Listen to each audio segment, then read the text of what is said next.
Sexy ba yan? Hi everyone! Pictures to, go to my moment. Ito natuturo ako sa Baguio. Ito ang aming reunion. Ito sa Amerika, yan sa Batangas. Ito sa Parañaque. Mahilig ako magsulat. May nag-propose sa akin ng marriage. Ito naman Mindoro. Ito nung bata pa ako. And I said, pakakasalan mo na ako. Ito yung mga anak ko sa Batangas. And ito sa Baguio, sa restaurant and bar ko. Mindoro ulit. Party namin. I'm getting married next month. Ito yung pinsan ko, best friend sa Pampanga. Ito yung Duasang Bonifacio, my auntie in Pampanga. Mga tinatanim kong flowers. Kapag naka-Muslim dress ako sa Manila. And my daughter's friend. Yan. Ito yung halaman natin. My first son. Ako lang po.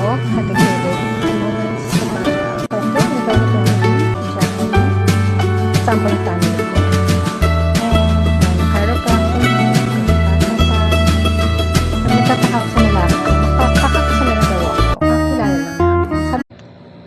Kain na tayo. Anong kakainin ko? Yung ano pala, mga bibili ninyong mga sopas, merong ginagamit yan ng mga sahog, di ba? Yan ang mga nilalagay ko sa suka. Para sa ganon, kung kakain ako, meron na akong salad, ipiprito mo na lang to. Tapos yun na yung ulam mo. So, isang ulam pa to, yung sahog. Sa totoo lang. Kaya huwag niyong yangin.